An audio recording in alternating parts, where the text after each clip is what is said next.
este año tenemos la alegría de conversar con Marina Lucic. Marina es ingeniera civil por Uruguay, tiene un MBA, creo también, ahora nos va a contar, es ingeniera civil de orientación transporte y ahora trabaja en programas de transformación estratégica aplicadas a la industria de logística, telecomunicaciones, seguros, atención médica. También está involucrada con el plan de movilidad urbana de Montevideo, ¿sí? Y bueno, lo que hace es guiar a las organizaciones hacia una transformación sostenible centrada en las personas. Ahora sí. Hola Marina, bienvenida, ¿cómo estás? Muy bien. ¿Cómo andás, Virginia? Buen fin de semana. Feliz fin de semana a todos los que nos están oyendo en Uruguay, en particular a las niñas y mujeres, pero también a los aliados de las niñas y mujeres que son muy importantes en el Día Exactamente, de la que Ciencia. esto se hace entre todos, entre todas las personas.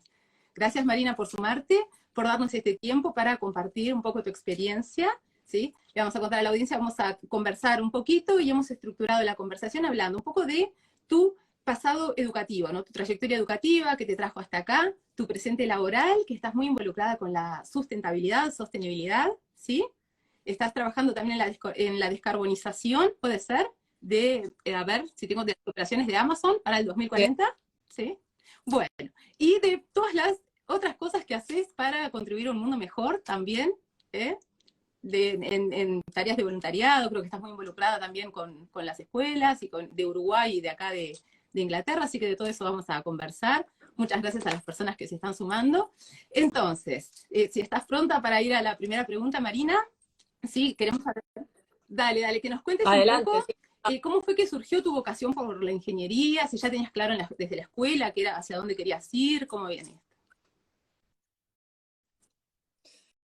Mira, creo que son una serie de cosas que se van, viste, juntando y para cuando te toca hacer una decisión vital de elección de carrera o elección de profesión, como que apuntaban para el mismo lado. A mí me impactaba mucho cómo en Montevideo de los años 80 y 90, bueno, ahora un poco también, pero sobre todo en ese momento, qué desigual que era la vida para la gente que tenía auto y no tenía auto, ¿sí? O la gente que vivía cerca de una parada de bus o lejos, ¿no? Entonces, mis padres muy temprano, quizás hoy nadie lo hace, pero con 10 años yo ya estaba yendo a la escuela en ómnibus con mi hermana más chica, que era unos 5 kilómetros de casa, entonces tomábamos la parada en la esquina de casa y nos bajábamos a la vuelta del colegio. Que bueno, eso para un niño te da muchísima independencia, porque una vez que tú podés movilizarte en una ciudad o en donde vivas de manera independiente, claro, todo es posible, ¿no? Porque no solo era ir al colegio, porque en cuanto empezó a pasar eso, yo dije, bueno, pero entonces también puedo ir a lo de mis amigas, ¿no? Porque es la misma lógica, el fin de semana mirábamos en el Gallito Luis, el Gallito Luis, la sección de clasificados del país, los que habrán leído en papel recordarán que en el centro traía un mapa de Montevideo. Todos los domingos, no me pregunten por qué, había un mapa de todas las calles de Montevideo. Entonces sacábamos el mapa, marcábamos la ruta con mi madre o mi padre me acompañaban a la parada y después mi amiga o a quien fuera a ver me iba a buscar al otro lado. Entonces, claro, rápidamente se nota esa independencia y cuando hay buen transporte. Y cuando hay mal transporte, y esto es una cosa que mis padres hacían que se los agradezco muchísimo, es que una vez por mes la señora que trabajaba en casa, Laura, nos llevaba a mi hermana y a mí a su casa a merendar y a cenar en ómnibus y después mi madre nos iba a buscar en el auto de noche, ¿no? Entonces, claro, pasábamos de una realidad urbana en el centro de Montevideo, donde me crié, con el 522 hacia Sayago y, bueno, una periferia de Montevideo en donde primero el ómnibus no llegaba hasta la casa de ella, entonces había que caminar bastante, si era invierno caminar oscuras de noche, sin pavimento, sin estructura, sin ningún servicio, una situación de mucha humildad, pero además muy injusta, porque el tiempo de transporte impacta en todo lo que generas, impacta en tu energía y en tu cansancio y en el tiempo que le dedicas y que no puedes hacer otras cosas, te impide trabajar porque si vivís a 3 horas del trabajo son 6 horas por día, más las horas trabajadas. Entonces había un tema de profunda injusticia social derivada de la falta de transporte y además un tema de que las personas en cuanto podían se compraban una moto y después de la moto si podían se compraban un coche y eso era como un factor de bienestar, ¿no? Cuando en realidad, si lo pensás analíticamente, es una máquina de 1,5 toneladas que pasa el 98,5% del tiempo estacionada, que ocupa espacio, que contamina, que genera congestión, accidentes, etcétera, etcétera. Entonces, bueno, sin saber todas esas cosas, a mí me preocupaba el tema, me interesaba el tema. Y entonces me puse a ver cómo podía llegar a eso y había varias opciones. Podía estudiar arquitectura y por el lado de urbanismo, podía estudiar economía. Y decidí estudiar ingeniería, que tenía al final de la carrera una cosa llamada orientación transporte. Y digo, Mira, bueno, por acá qué soñado, puede qué ir. soñado. Mira, me trae como algunos recuerdos. Yo no soy de Montevideo, soy de Sarandí del Chi. Entonces, cuando yo era chiquita en Sarandí del Chi había algo de transporte público porque todavía estaban los trenes. Entonces había un ómnibus local que iba a la estación. O sea, en el horario del tren, hacía como desde el centro del pueblo a la estación, que quedaría 2 kilómetros hacia afuera. Pero después ya no. Y, y entonces, en realidad yo andaba mucho en bici, o sea, para mí lo natural fue toda la vida la bici, ir a todos lados en la bici, y va esto de la seguridad, de la autonomía también, ahí. Y me llama la atención lo que decís, que vos ya desde chiquita sabía que querías hacer transporte, viste, esta orientación de ingeniería de transporte, porque yo fui a Facultad de Ciencias Económicas para ser contadora, ¿no? Que era onda, lo único que sabía. Después estudié economía, que sí, que es como hay un año de ciclo común y después te vas derivando. Pero también me trae a estas cosas me interpela lo de la segregación que hay y la falta también de conocimiento de muchas otras estructuras, ¿no? Y qué soñado lo del gallito, eso que traía el mapa de Montevideo, no lo tenía este cuento, mira qué bueno. Bueno, entonces de entrada ya sabías que te venías como para carreras técnicas, digamos, o arquitectura, o ingeniería, y dudaste en economía también, qué lindo, tenés amigas que estudiaron economía, me parece, ¿no? Sí, sí, sí, tengo muchas amigas que conoces bien, que hicieron economía y además, afortunadamente, yo no sé si ahora en los liceos se enseña economía, pero en el liceo que fui yo había el bachillerato internacional en donde hacías, antes de entrar en las materias que ibas a decidir, que eran cuarto de liceo, había como una especie de degustación de todas las materias. Entonces tuve que hacías como bloques de 2 meses todas las materias sociales, economía, antropología Mm, social, geografía, historia, tenías que hacer todas las ciencias, entonces pasaba por química, física, biología, bueno, matemáticas, por supuesto, idiomas, pero te daba como un poco un qué gustito, lindo. ¿no? Y entonces, para saber qué elegir, ¿no? Era casi como un try before you buy, que estaba buenísimo. Entonces, cuando tuve el módulo de 2 meses de economía, además con una Mm, profesora fantástica, muy jovencita, ah, que después acabó siendo mi jefa en el primer trabajo después del colegio, cuando vi aquello que era una mezcla entre matemáticas, toma de decisiones, ciencias sociales, mm. con mucho análisis, pero con mucho componente humano, pensé, no, esto es fantástico, esta materia la voy a hacer seguro, las demás materias sociales no me interesaban en lo más mínimo. Y bueno, y sí que me lo dudé bastante, pero bueno, una serie de personas importantes para mí, entre ellas mi padrino que es ingeniero y otros ingenieros, ingenieras.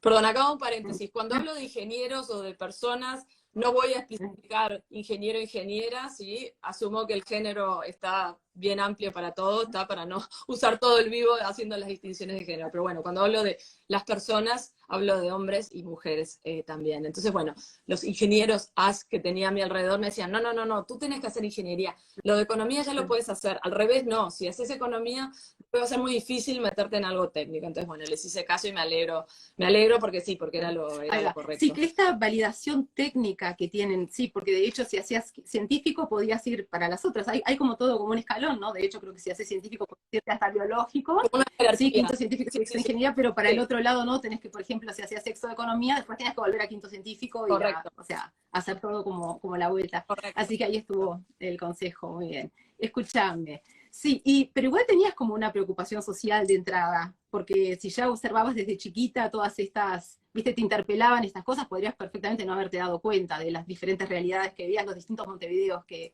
había y que sigue habiendo. Así que bueno, igual esa beta, después dentro de un rato la vamos a profundizar por las cosas de voluntariado que haces, ¿sí? Que ya le paso el tip, porque esto no es una película de misterio, coincidimos con Marina, siendo maestras voluntarias de inglés para escuelas rurales de Uruguay. Dentro de un rato vamos a hablar de eso si tenemos tiempo y si Marina no se nos queda sin batería.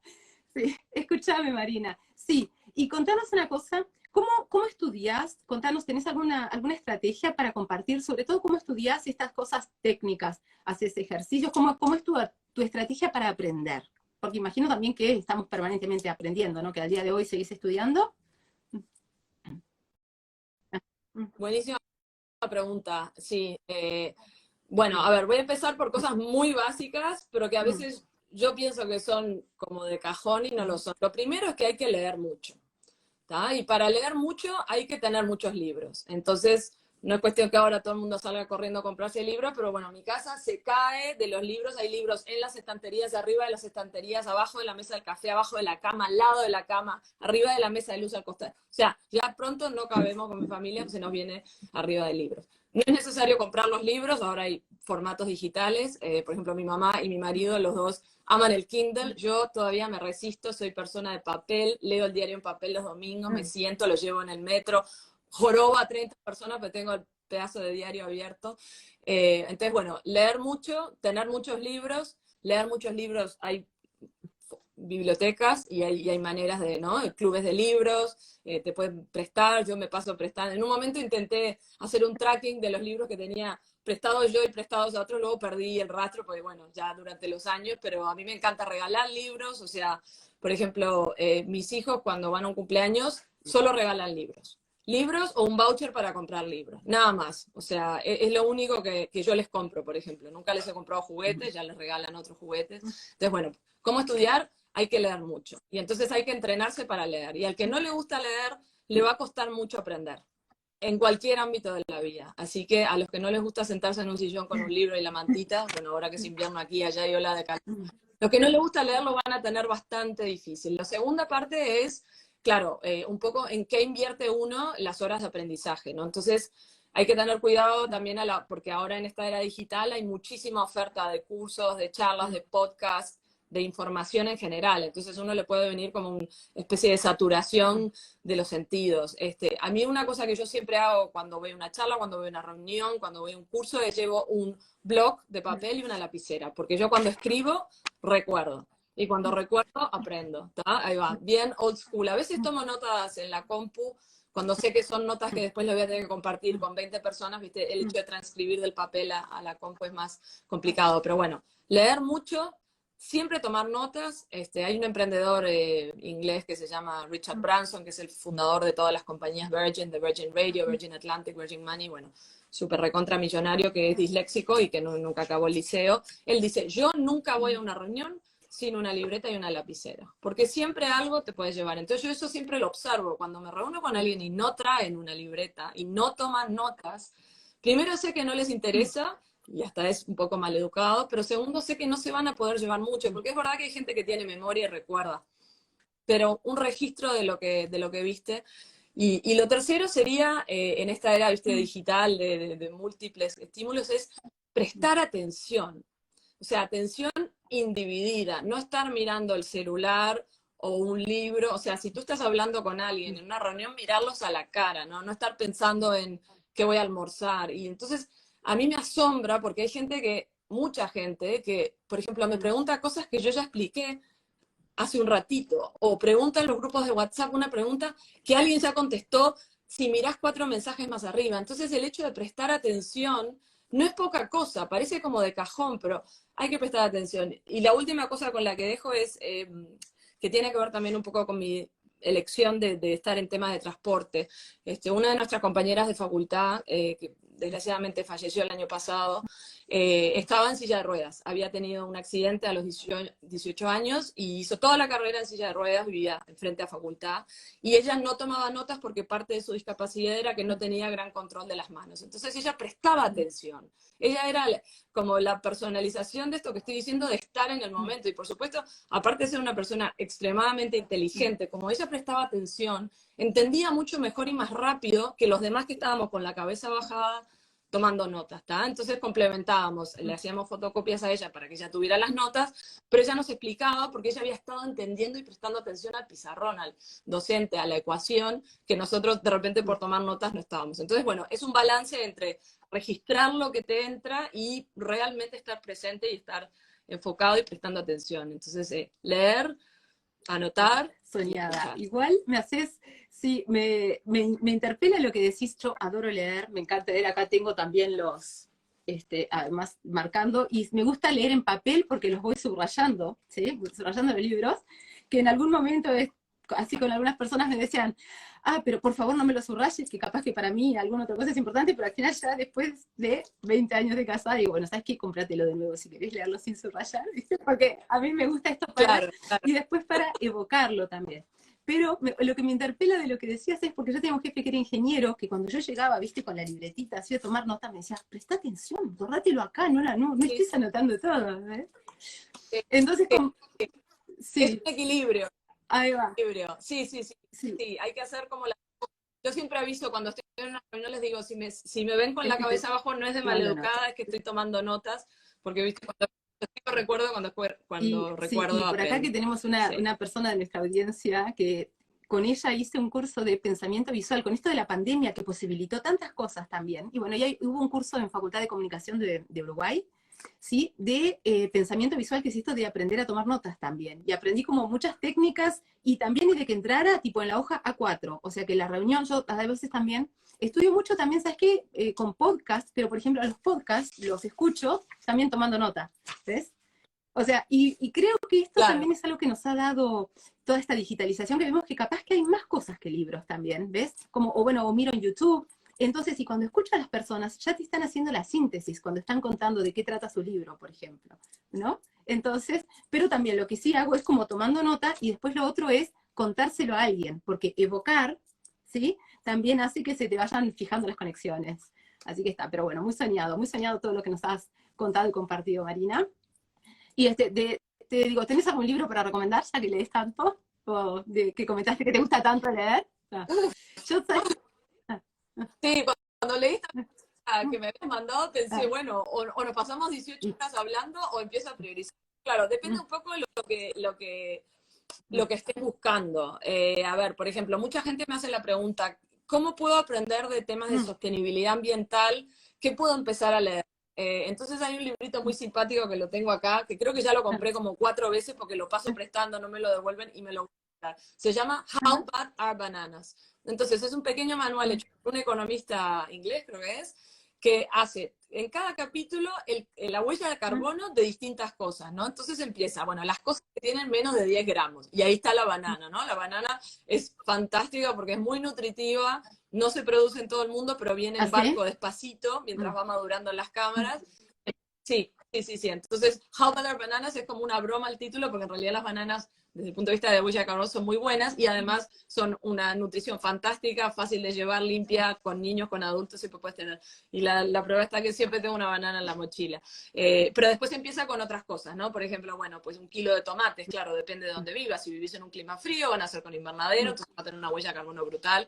Y así va escalando, ¿no? La huella de carbono de una compu, de un coche, de una erupción volcánica, incluso hay la huella de carbono de morir, que claro, tiene como 2 bandas. Una es la parte física tuya de morir, pero claro, como una vez que te moriste ya no generas nada de carbono, a partir de ese momento es muy buena. El tipo, la verdad que lo hace un poquito como con humor, pero es genial porque es una especie de manual, ¿no? Yo a veces digo, pucha, ¿qué compro? ¿Esta cosa de madera o esta cosa de tela? Entonces miro ahí y te da enseguida todas las categorías. ¿Tá? Entonces ese es un librito divertido. Este año había estado leyendo, bueno, en 2022, un libro sobre ropa, sobre la sostenibilidad ¿viste? De textiles. Se llama Loved Clothes Last, que quiere decir prendas amadas duran mucho, de una señora que se llama Órsula de Castro. Entonces te explica en cada capítulo, empieza pues del algodón, el lino, el cuero, si es teñido, si no es teñido, los vaqueros, todo. Es genial para ver toda un poco la implicación, ¿no? Al final casi que yo, digamos, mi paradigma cero es no comprarse nada de ropa, no tener que llegar a esa decisión, pero bueno, si llegas a esa decisión, este libro al menos te da un poco una pauta. Eso en cuanto a libros así más técnicos. Después, obviamente, a ver, a veces hay como la falsa, bueno, la falsa oposición de que si sos ingeniero no te gusta la literatura. La literatura es fundamental porque te desarrolla el cerebro, ¿no? Y te lo remueve y te lo sacude. No sé, a ver, por dónde empezar. Clásicos latinoamericanos, Vargas Llosa, García Márquez, a mí Saramago me impactó mucho. no sé, la lista de libros es interminable, hay que leer distintas cosas. Yo ahora en la mesa de luz tengo dos libros, uno que se llama Balkans by Bike, o sea, los Balcanes en bicicleta, que es de un periodista loco inglés que en los años 30 vivía en Berlín, era corresponsal en Berlín, agarró la bici, empezó a ir hacia el este, y así sin proponerse llegó a Turquía, pero o sea, en los años 30, donde nadie hablaba en inglés, y el tipo no tenía ni plata, iba mandando como telegramas y la familia desde Inglaterra le mandaba plata, iba con su bici, una bolsita, y bueno, los cuentos son dantescos, increíbles, temas del clima, temas de gente que no lo recibe bien, en las fronteras no lo entienden, muy divertido. Y el otro libro que tengo es La Vuelta al Mundo en 80 trenes, que es, es un libro contemporáneo, es una periodista inglesa de origen indio que se va con su fiancé, su prometido antes de casarse, se van como 9 meses a dar la vuelta al mundo en tren, salvo algún tramo que es entre América y Europa que lo hacen en avión, todo en tren y se meten hasta, por ejemplo, en Corea del Norte, o sea, en países súper complicados, recorren toda China, Rusia, bueno, increíble. Así que ya ves ahí un poco el tema del transporte que lo tengo sobre la mesa de luz. Y lo otro que hago así es voy leyendo varios libros en paralelo, no leo y acabo uno, tengo como, voy a ver qué humor tengo, entonces voy leyendo. Yo también voy leyendo varios en paralelo, y sabes que esto que dijiste, cuando hablaste de La Vuelta al Mundo pensé que ibas a decir el de Julio Verne en 80 días, y me hizo acordar, viste, me trajo un recuerdo, que es que cuando mis hijas eran chicas lo tenían audiolibro. Entonces, escuchamos todos los de Julio Verne en el auto, ¿viste? En el camino a la escuela, para acá, para allá, ¿viste? Bueno, Julio Verne también. El de 80 días también lo leí hace muchos años, pero bueno, este es como un juego de palabras de una tipa que, bueno, es Trainspotter. La gente que le gusta mucho los trenes se llaman Trainspotters. Bien, aprendemos algo en cada vivo. Soñado. Y bueno, y esto de lo de sustentabilidad que me estabas contando hace un rato, y sabes que me sonreía por dentro y por fuera, creo, porque tenemos acá otras personas en la audiencia, sí, que a veces le decimos es como la policía de la sustentabilidad, con esto de viste, que se nos van como al extremo de no comprar nada, viste, o de usar la ropa, de no seguir las modas, que es como importante, pero decís, bueno, a ver también la delgada línea, ¿no? Es verdad que antes había como estas cosas de invierno, verano, 4 estaciones, y ahora están las tiendas de ropa largan como ropa cada 15 días, o no sé cómo es una cosa, pero como va mucho más rápido todo el ciclo, ¿no? Que ahí tengo una vuelta. Sí, a ver, es un balance. No nos podemos poner, viste, lo que decís tú, la policía del medio ambiente, ¿no? Porque al final hay que ser prácticos. Si uno vive en ciudades, hay un nivel viste, tanto de consumo como de contaminación que es difícil de evitar. Entonces, por ejemplo, en temas y siempre es un balance, en temas viste, de alimentos y de desperdicio de alimentos. Está la policía del plástico, ¿no? Ay, no, nada en plástico, nada en plástico. La verdad que el plástico preserva los alimentos, permite que no se dañen en transporte, ¿no? Entonces tienen una serie de beneficios. Entonces, ¿cómo se resuelve ese puzzle, ¿no? Entre alimento perecedero que ¿viste? Se pudre o se daña en el tránsito versus generación de plástico. Bueno, tenemos que ir a tecnologías obviamente, de plástico reciclado, reciclable, pensar en otros materiales, pensar en papel, cartón, pero ahí también, ojo, teniendo cuidado con el origen del papel y cartón, porque sí, resolves el plástico, pero estás talando bosques o sacando alimentos, todo es como un campo minado, ¿no? En transporte hablamos mucho de los biofuels, ¿no? De los combustibles de origen vegetal y de origen renovable, pero claro, entonces ahí viene la policía del hambre, ¿no? Y me dicen, no, porque tú pones ahí todo esto para plantar, para ponerle al camión, pero en realidad está sacando trigo, grano, que me permite generar pan para alimentar. Entonces, esto es un sistema, ¿no? Todo tiene impacto en cosas, pero yo creo que lo que la gente que está escuchando y las personas tienen que pensar es, todo lo que comes, usás, comprás y pagás, todo tiene un impacto en el medio ambiente y en otras personas. Entonces, usar esas decisiones de consumo, de compra, de gasto, incluso en dónde tenés ahorrada la plata, en dónde tenés invertida la plata, desde fondos ESG o fondos sostenibles, todo eso tiene un impacto. Entonces, cada cosa que haces cada día, desde que prendés la luz cuando te levantás, qué tipo de electricidad tenés, si tenés un proveedor de electricidad renovable. Bueno, Uruguay tiene una matriz de energía muy buena, pero acá en Europa sabés que depende un poco. Entonces, todas las decisiones van a tener un impacto y tenés que valorarlas en ese impacto total, ¿no? ¿Qué prefiero? ¿Que se pudra la lechuga o generar un plástico para que la lechuga esté bien, ¿no? Entonces, es es ese balance. Ser muy extremo no es bueno y además las realidades son distintas. Yo, por ejemplo, no tengo auto, nunca tuve auto. Vivimos en Londres hace 8 años y no tenemos auto porque vivimos en una zona muy céntrica, muy dotada de transporte, no hay donde estacionar y no hace falta realmente. Si nos vamos para afuera, alquilamos auto. Entonces voy de vuelta al punto que dije al principio. Los autos están 98.5% de su tiempo estacionados. Entonces es un activo que tenés ahí haciendo nada. Entonces, por eso los, viste, modelos de compartir coche, de car sharing y demás. Que vivís en la mitad de la nada, por supuesto que necesitas un auto, porque tenés que ir a comprar, a trabajar, a ir a educación, entretenimiento, visitar familia. Entonces, todo Y que dentro de nos su trae a lo que contexto, conversabas ¿no? al principio, que decís que depende de cómo te vas moviendo, el transporte público te soluciona, porque a todo lo que vas, y más en una ciudad tan grande y con esta densidad de población como Londres, te podés mover en el transporte público hasta el aeropuerto. Yo hace 3 años nada más que estoy acá en Londres, pero recién este año, bueno, a fines del año pasado descubrí que podía ir en metro al aeropuerto y me ahorraba todos los trancones, ¿sí? Sí. Sí, sí, sí, sí. La gente no sabe, porque te intentan vender un tren caro de 32 libras y el viejo y querido metro por 8,60 tarda un poquito más, Pero, más chucu chucu, mira, pero llegás. ¿vos Sí, tenés que sí, llevar a alguien al la aeropuerto? ciudad. ¿Viste? Y yo había llegado a Alemania y yo todavía no había llegado a casa del aeropuerto por el pum, pum, pum que venía. Dije, ok, tracé la línea y bueno, y ahora que he tomado es en 44 minutos, además es una cosa fabulosa. Sí, la Piccadilly Line creo que es, no sé, bien. Yo, ahora, sí, yo como soy de Esa la ciudad de misma, 15 sí, minutos, sí. casi que me desplazo como a pie. Pero bueno, esto nos trae a lo de transporte, Marina.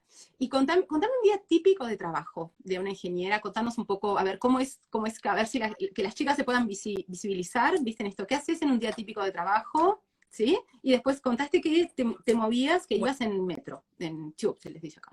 No sé si se les dice. sí, sí, sí, a ver, depende un Ah, poco si voy a la oficina o trabajo en casa.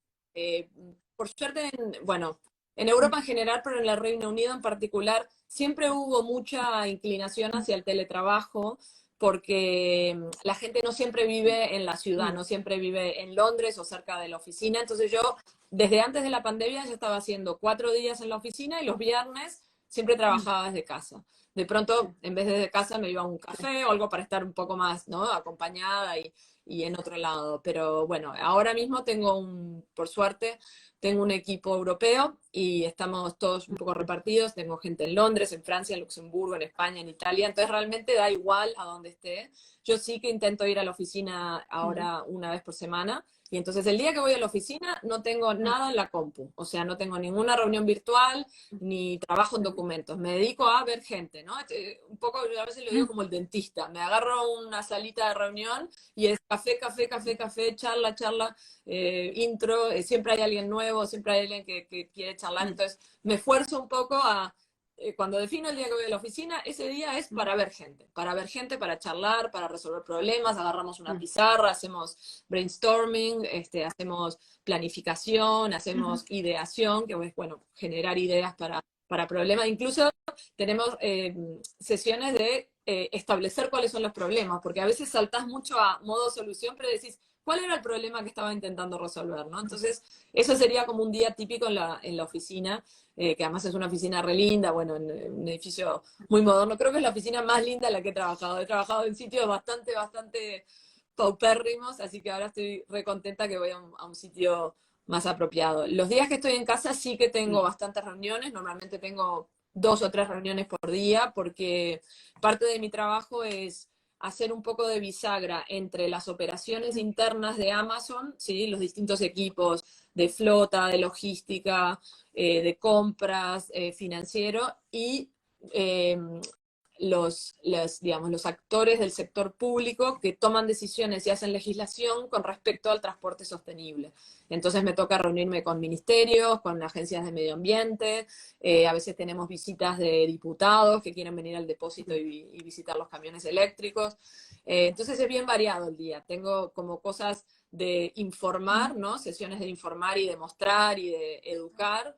Tengo sesiones de estratégicas, digamos, de definir problemas, resolver problemas, escribir documentos. Yo todos los lunes me armo, depende si puedo, lo hago el viernes de tarde o el lunes de mañana, me armo una reading folder, ¿no? Entonces ahí meto todos los documentos que quiero leer, todos los mails que quiero leer, y después me marco tiempos también para accionar esos, ¿no? En base a lo que leí tengo que leer, pensar en lo que leí, me sirve para algo, lo uso y lo hago algo. Entonces, acá viene un tema muy importante de gestión del tiempo, ¿no? Porque hay gente que de pronto se pasa todo el día reunida.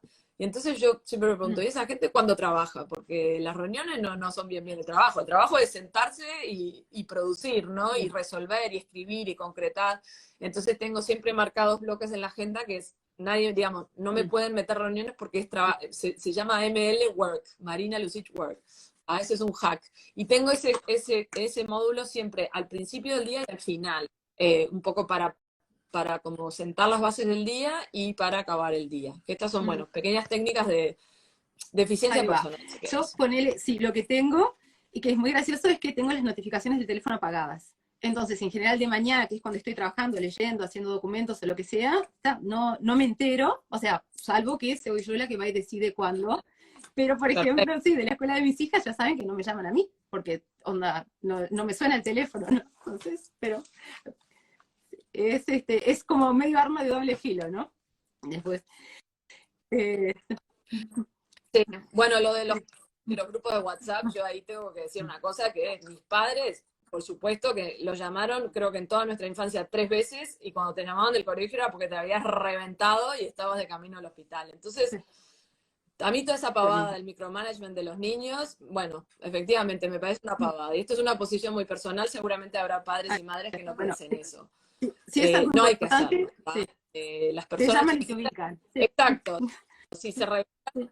van a llamar. Ahora que Pirulito perdió la mochila, o sea, eso ya es el colmo de la distracción, porque uno podría decir, me distraigo con los mails de mi propio trabajo porque te está saltando y eso es una cosa que hago, apago el Outlook y ya está. Pero la constante microgestión de cosas yo creo que no le hace ni bien a los niños, ni a los padres, ni al colegio, ni a su educación. Entonces, bueno, capaz que yo soy un poco extrema, pero yo soy más de, viste, hands off. O sea, me involucro en algo si corre sangre. Si no, que se Bueno, apañen y y esto me ya trae hablaremos. al consejo de un emprendedor que también, que él decía, no responder emails. Decía, se responden solos, ¿viste? Porque si no también te puedes pasar el día, esto volviendo al trabajo, pero volviendo, a veces hay cosas que se responden, o sea, no tenés por qué estar respondiendo cada single email, ¿viste? Esto. Y contame Es una cosa, verdad. Marina, ¿sentiste alguna penalización por ser mujer en el ámbito laboral? Fuck, de lleno al tema género. Sí. Capaz que Capaz que penalización es una palabra un poco fuerte. Te cuento una anécdota real y a las chicas que ahora tienen 20 años van a estar horrorizadas. En el año 2000 hice una pasantía porque la carrera de ingeniería en ese momento te requería unos créditos obligatorios de pasantía, ¿tá? Y yo pude elegir, en ese momento se estaba construyendo el nuevo puente sobre el río Ajá. Santa Lucía, o sea, el puente moderno, había el puente chiquito de antes, el reticulado, y entonces la pasantía estaba buenísima porque era una persona que estuviera en la obra y que organizara distintos eventos de difusión de la obra, tanto en la población local, viste, que, con el impacto que afecta una obra de ese tamaño, como también de divulgación a la comunidad técnica. Y yo pensé, evento social, difundir, encantada, esto es lo mío, perfecto. Y encima me pagaban. Pero el primer día que fui a la obra, las oficinas digamos, de la obra eran en la obra, eran contenedores de obra.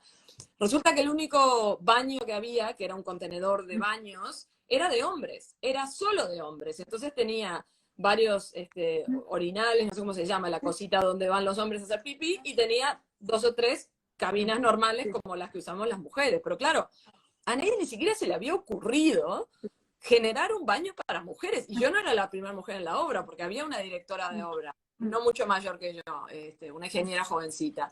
Entonces lo que teníamos era una cinta de color que cuando yo iba al baño la ponía en la puerta afuera para que la gente para que los hombres no entraran y se pusieran así y saliera yo y me los encontrara. Claro, hoy en día eso sería dantesco aparte de ilegal, pero en el año 2000 es que ni se les había ocurrido.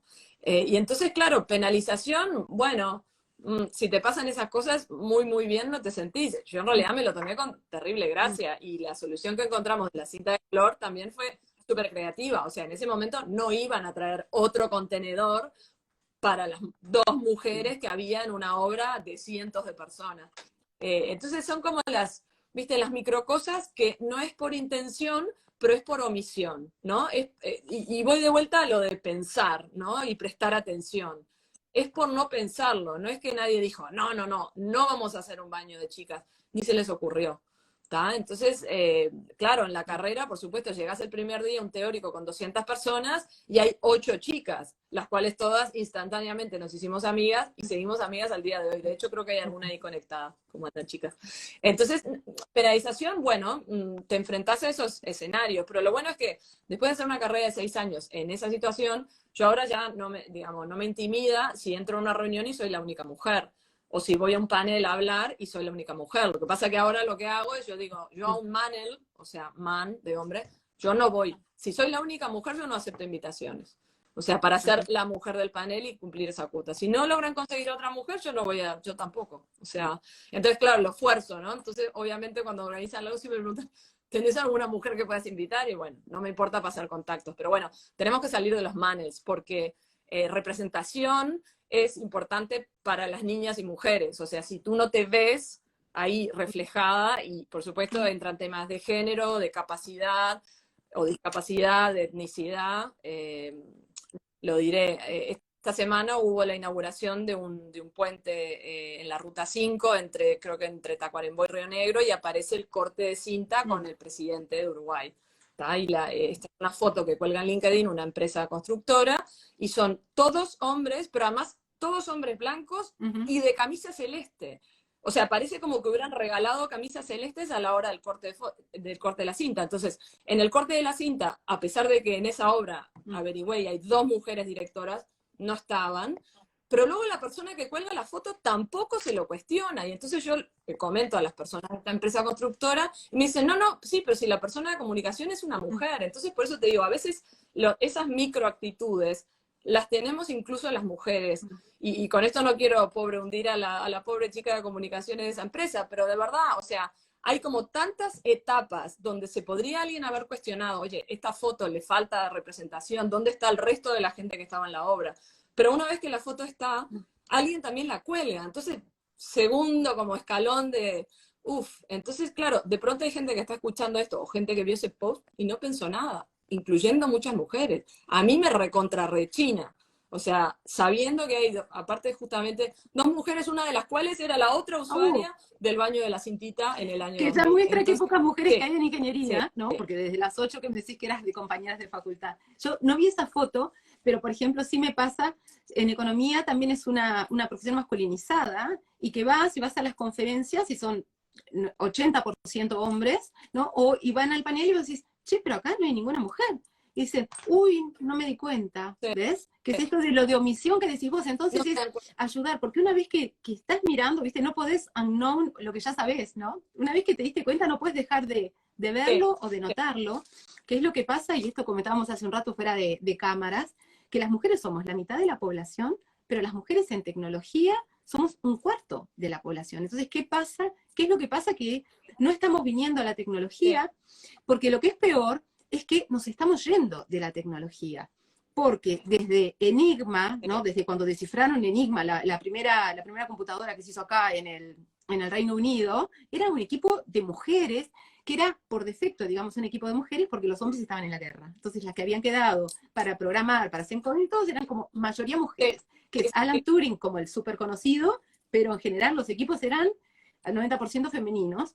Después en facultad, en ingeniería de Uruguay, que vos decías, más o menos en el año 83, que es donde tenemos a la presidenta de UTE, que es Silvia Emaldi, a la vicepresidenta de OCE, a la que fue la ministra de Industria y Energía, que ahora es la intendenta de Montevideo. Tenemos también a Marta Jara, no sé si Marta Jara al final estudió en Uruguay, la presidenta de CAP, pero todo un sector de ingenieras, ¿sí? Que más o menos estudiaron en los 80, o sea, hace casi 40 años, cuando eran casi que las chicas que iban a estudiar ingeniería eran el 47% de las personas que entraban, o sea, casi la mitad. Y hoy es menos del 20%. Entonces, ¿qué pasa? Que las mujeres nos estamos alejando de la tecnología.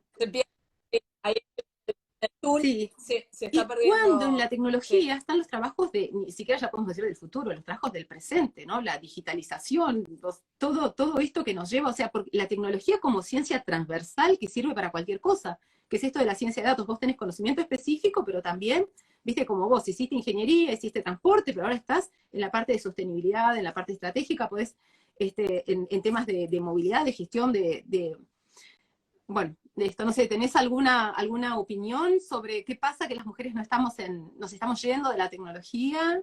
Mm, mm, mm, Mira, mm, capaz no tengo una hipótesis mm, sobre el sí, éxodo o la fuga, ¿no? Lo que sí tengo datos muy concretos es de mm, maneras de resolverlo, ¿no? Entonces, una cosa que me vino a la mente cuando me invitaste para el vivo es el caso de una orquesta sinfónica eh, que tenía, consistentemente no lograban tener más de un 8 o 10 de mm, músicos que fueran mujeres, ¿no? Y entonces hicieron un experimento, empezaron a hacer las mm, audiciones, en vez de ser en un escenario con un panel, pusieron una cortina mm, a través de la cual no se podía ver y eran audiciones en mm, ciego, digamos, a nivel mm, visual. Entonces lo único que escuchaba el panel era la música. En 2 años, esa orquesta sinfónica pasó del 8% al mm, 40% de los músicos mujeres. Entonces, mm, no sé por qué ni cómo, pero algo había ahí que no estaba funcionando. Y eso es desde los dos lados, mm, desde el panel o mm, manel, depende cómo fuera, y también del músico o música, porque también hay un tema de autoexclusión, ¿no? Es bien conocido y estudiado que las mujeres si no cumplen con el mm, 90% de los requerimientos de un puesto de trabajo no se presentan, y está documentado mm, que en general los hombres, y hay excepciones, si cumplen la mitad de los requisitos se presentan, porque hay una sobreindexación de la mm, autoconfianza, ¿no? Y de la asertividad, mientras que en las mujeres hay un subindexado de eso. Entonces, a ver, si sos una orquesta, puedes poner una claro. cortina y entonces resuelto el problema. En las entrevistas normales de trabajo, la voz, la presencia, los gestos son muy importantes, entonces yo personalmente no entrevistaría a alguien detrás de una cortina con un distorsionador de voz, pero sí que hay cosas que se pueden hacer a nivel de las descripciones de roles, ¿no? Entonces, está también muy documentado que cuando se ponen características personales como el rol requiere de liderazgo, asertividad y resiliencia, si ese lenguaje lo cambian por el rol requiere de capacidad de resolver Mm, problemas, trabajar en equipo y crear soluciones, cuando se pasa de adjetivos a verbos, inmediatamente aumenta el número de así, currículums que mira vos. llegan de Mm, mujeres. Hay muchísimas formas de poner cortina. En la cortina podés poner candidato a ABC 1, 2, 3, porque incluso, mm, ya sin ir más a temas de género, pero se estudió que por ejemplo, y eso se estudió creo en Estados Unidos, un currículum con un nombre de una persona que sonaba nombre de persona de mm, color, por ejemplo, Jamal, no sé qué, si le ponían al mismo currículum John Smith, subía la proporción de empleos que te llamaban para una entrevista solo por cómo sonaba el nombre. Entonces, hacer de alguna manera ciego, entre comillas, el currículum, que permita pues cubrir temas de género, temas de origen, etnicidad y demás. Aquí es ilegal, por ejemplo, preguntar tu dirección, porque puede haber discriminación por, viste, mm, según qué barrios o según qué ciudades. Y tampoco se pone la foto.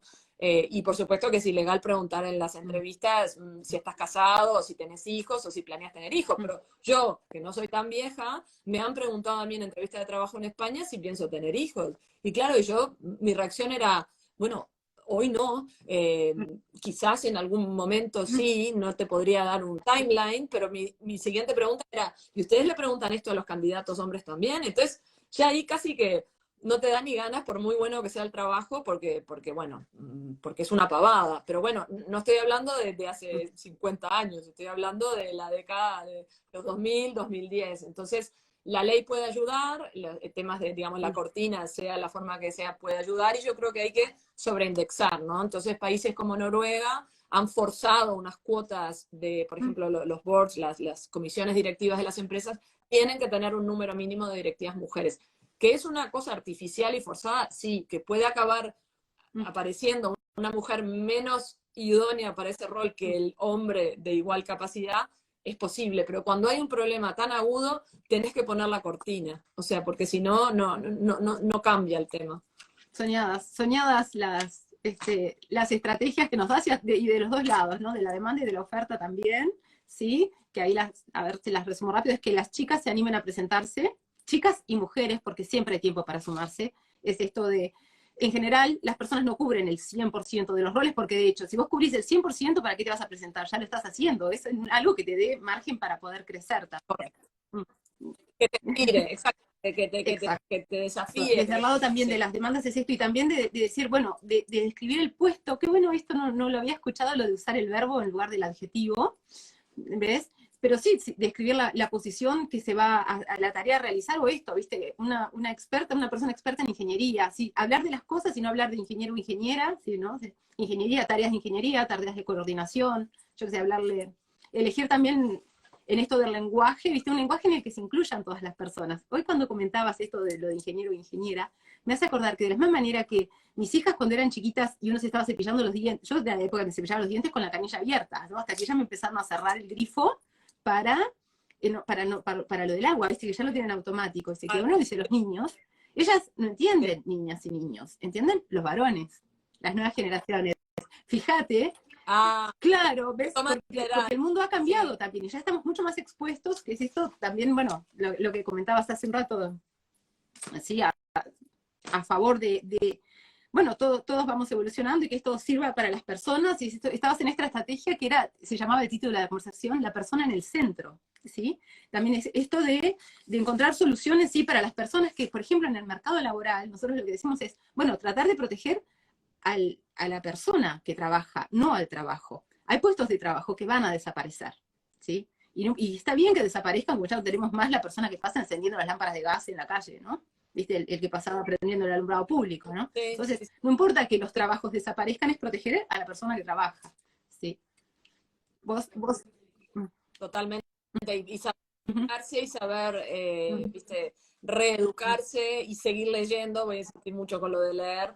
Estar un poco atento a las... Yo, mira, mi primer empleo, de hecho, fui reemplazada por la tecnología, porque yo trabajaba en una gremial en Uruguay y preparaba informes económicos.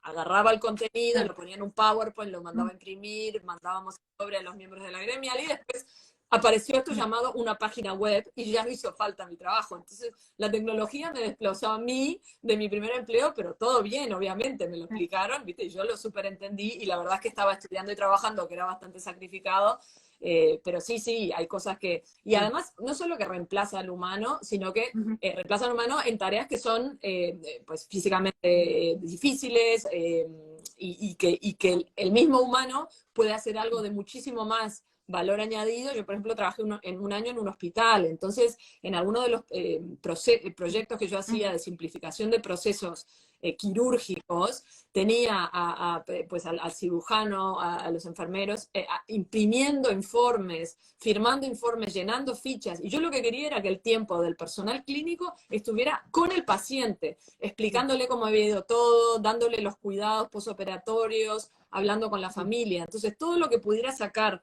vía automatización y vía datos para dar ese tiempo de vuelta a que la persona clínica hablara con la persona paciente, personas familiares, era increíble. Hice, por ejemplo, proyectos en el, ay, lo diré en español, la clínica oncológica de día, que es donde vas a recibir la medicación de la quimioterapia. Tenías a pacientes oncológicos dando vuelta por todo el hospital, primero la prueba de sangre, después resultados de los análisis, después yendo al oncóloga para mirar el resultado, después a la clínica de día, ir a pedir a farmacia la medicación. Todos esos pasos no los puede hacer ni una persona sana, ya medio ubicada, porque el espagueti de recorrido que había acá dentro del hospital era bien importante y lo medí con una perita. Encima un paciente oncológico es un paciente vulnerable, que está enfermo, menos. Entonces, ¿qué pasa? Cuando yo automatizo todo eso y ya todo lo que es papel va por digital y está esperando al paciente en cada etapa de su recorrido, representó que no solo los pacientes estaban mejor y más seguros y mejor atendidos, ya no hacía falta que un familiar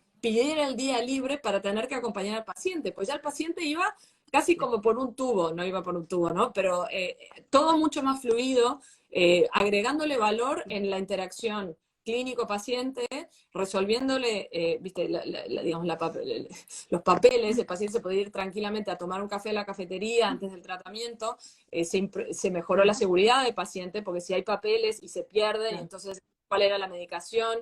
Muchos puntos de toque manual. Entonces, sacás algunos trabajos, pero en cambio Claro, das valor en otros. Concentrás, Perdón, concentrás en la parte que hay valor, porque también una persona, un médico, una médica, lo que quiere es estar con el paciente, no estar llenando papeles, ¿no? Entonces, también, lo que quieren es como esa interacción, así que esto me encanta de la ingeniería, que yo aprendí tarde lo que era la ingeniería, que es esto de optimizar procesos, ¿sí? Entonces, Sí, ahí va, hay procesos en todos sí, lados, en una confitería, en un resolver, hospital, resolver problemas donde sea. complejos, sí. Bueno, Marina, sí, para cerrar nomás en estos minutitos que nos van quedando, muchas gracias por todo el tiempo que nos has asignado, pero contanos un poco de tu experiencia de voluntariado, pero sobre todo, ¿qué es lo que te mueve por esto de también transmitir a la audiencia, que es parte de lo que hacemos también acá con estas entrevistas en vivo?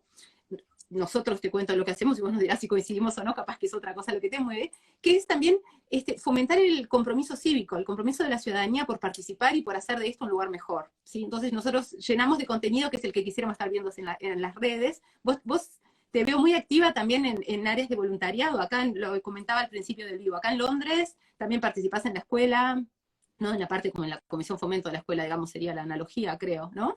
Y también esto que dabas clases en escuelas rurales, también creo que estás involucrada en algunas otras cosas. ¿Nos querés contar un poco por qué lo haces? O sea, ¿qué es lo que te mueve para hacer lo que te interpela?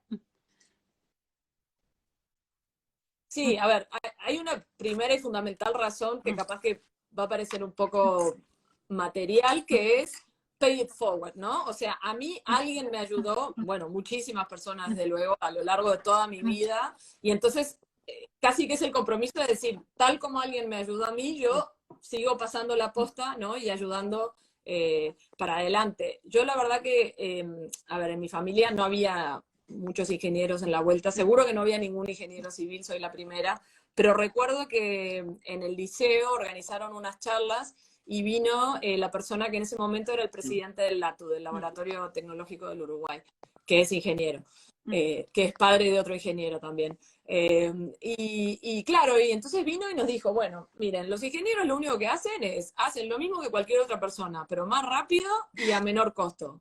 Y yo pensé, eso es lo que voy a hacer yo, exactamente dónde hay que firmar. Y fue como súper claro. Pero tú imagínate, o sea, el impacto, y además esto ya se lo ha dicho esa persona muchas veces, o sea, el impacto que tú tenés sobre alguien puede ser inmenso. O sea, todas las personas con las que interactúas en tu vida diaria o de manera excepcional, alguien que te cruzaste en un avión o esperando en un semáforo, todo el mundo tiene un impacto en tu vida y tú tenés impacto en absolutamente la vida de todas las personas con las que tenés contacto. Entonces, yo un poco estoy como pagando hacia adelante todas las cosas que gente hizo por mí, desde jefes, compañeros de trabajo, por supuesto que profesores, o sea, tú, en alguna de las preguntas que me mandabas, el tema de orientación hacia la ciencia y la pasión por cosas como la matemática, los profesores make or break, o sea, lo hacen o lo rompen, ¿no? Entonces, tanto he tenido geniales profesores que te foguean y te despiertan la pasión y te tiran para arriba, como algunos que al revés, que un poco te disuaden, ¿no? Y a mí eso me duele cuando, sobre todo cuando está indexado en las asignaturas técnicas y hacia las niñas, ¿no? Que lo ves un poco en el deporte. Las niñas hasta cierta edad hacen mucho deporte a la par y después como que desaparecen de los cuadros, de los equipos, y la prueba está es que los deportes de alto nivel y de competición, con los sueldos altos y todos, hay una franca diferencia entre hombres y mujeres, ¿no? Entonces las ligas de fútbol, de rugby, de tenis, de básquetbol femenino siempre son como segundonas, ¿no? No están a la par. Y entonces, volviendo un poco a que tú tenés impacto sobre las personas, la representación es importante, entonces por eso a mí como mujer me gusta mucho ir a hablar con colegio, con grupos de niños y niñas, para que vean que una mujer de casco con las botas llenas de barro en una obra no es una excepción, sino una realidad. También he tenido la suerte que he tenido jefas mujeres muy potentes y como muy, no sé, como muy claras en decir, chicas, acá te están mirando el doble, o sea, te están mirando como profesional y te están mirando como chica o mujer, y entonces hay que ser, pero impecable en todo, o sea, mejor que cualquier otro porque te van a estar juzgando en una doble, ¿viste? Con una Bueno, doble justo hoy regla. con esto del Día de la Niña y la Mujer en la Ciencia, acá déjame que abra un paréntesis. Primero le quiero decir acá a María Luisa, que dice, sin ser ingeniera, que esa Vale. es su mentalidad, imagino que es esto de resolver problemas, es que las mujeres estamos todo el tiempo optimizando, porque con esto que nos tocan también muchas tareas de cuidado, de cuidado del hogar, de tareas de alimentación, de dependientes, cuidar grandes, y eso estamos así, todo el tiempo justamente, sí, es resolviendo problemas complejos. Que volviendo a esto que te quería comentar, que a veces decir, bueno, ¿quién uno puede ser? Pero cuidado con ponerle la vara tan alta a las mujeres, porque hoy, por ejemplo, esto ha explotado con el Día de la Mujer y la Ciencia, entonces, y la de la que más hablan es Marie Curie, ¿no? 2 premios Nobel, uno en química y uno en física. Está bueno, pero sí, entonces no es esta presión de que uy, tenés que meterte en la ciencia y sacar vos un premio Nobel, ¿entendés? No, también hacer lo que uno hace con amor, con dedicación, con compromiso, ya es suficiente, ya hace de eso un mundo mejor. No tenemos que pedirles que además sean la mejor en todo y que vayan y se vayan a ganar el premio Nobel. Totalmente, totalmente. A mí me encanta Marie Curie, la gente probablemente no sabe, primer premio Nobel mujer, pero además es la única premio Nobel en el mundo, en la historia, que es madre de otra premio Nobel. O sea, en esa familia yo hubiera matado por estar en las conversaciones de la cena, debía ser una cosa increíble. A mí me llamó mucho la atención cuando empezó la pandemia, el equipo de Oxford, que ya venía trabajando en coronavirus y en vacunas hacía muchos años, digamos, paró todo lo que estaba haciendo y se enfocó en este Nobel Coronavirus. Entonces, Dame Sarah, que ahora no me acuerdo el apellido, pero bueno, es Dame porque le dieron el título. Ella es bioquímica, ella fue la que lideró la vacuna Oxford AstraZeneca. Ella es madre de trillizos, o sea, imagínense lo ocupada y lo complicada que era su vida. Los trillizos, que son 3 varones, también son bioquímicos y todos fueron conejillos de Indias para la vacuna. Entonces, viste, esas cosas son, claro, tiran, viste, si te ves representado, te ves con posibilidad de hacerlo, ¿está? Entonces sí, no todo el mundo va a ser Dame Sarah ni Marie Curie, pero es importante que las chicas no vean maneles, que vean paneles con de todo, ¿está? Y eso siempre lo voy a, sí. lo voy Bueno, a y hacer soñada que énfasis. mencionaste lo del deporte, y para cerrar, ya le hago la invitación a nuestra audiencia, porque el próximo vivo, que es el 8 de marzo, por el Día Internacional de la Mujer, vamos a estar entrevistando a la capitana de la Selección Nacional de Beach Handball.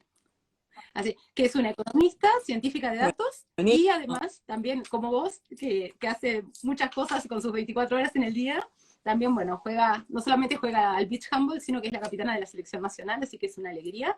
Como ha sido una alegría hoy, Marina, conversar contigo, que nos compartieras tantos tips, y me quedo con la inquietud, no sé si esta última pregunta, tanto que haces de matemática y de resolver con lectura, ¿cómo va? Porque yo hubiera pensado que tenías que vas a poner como a resolver ejercicios, a practicar para agarrar la instrumentalización de resolver ejercicios, ¿no? ¿Cómo, cómo Bueno, leías? yo creo Porque que sí, me llama la atención que las digas tanto personas, leer en ingeniería, que hubiera esperado que fuera más como, bueno, esto se resuelve así, encuentro cómo, no sé. Ah, creo que las personas ajá, tienen que ser balanceadas también. Entonces, viste, los programas curriculares ni son solo matemática ni son solo literatura. Hay que tener como las dos cosas, porque al final yo podré ser súper buena matemática, ¿no? Y podré saber, mira, optimizo ese proceso, saco ese paso, pongo esto para acá, para allá, ¿no? En un dibujito, en un diagrama, en una cosa muy técnica, pero al final las aplicaciones de esto, salvo cosas muy concretas, o sea, por ejemplo, si yo estoy diseñando un chip de un circuito para un data center en la nube, de pronto no necesito tanto otra cosa que voy a explicar ahora, pero todo lo que yo hago al final como repercute en personas, ¿no? Porque, por ejemplo, yo estoy muy enfocada en este año y pico que llevo en este trabajo en la electrificación del transporte. Pero al final, el camión lo conduce un conductor o conductora. Entonces, sí, el vehículo tiene que ser limpio de 0 emisiones, pero ¿qué más podemos hacer para que además sea mejor la experiencia del conductor o conductora? Y la verdad es que les encantan los camiones eléctricos, son silenciosos, una vez que le agarraste en la mano, son buenos, son fáciles de manejar.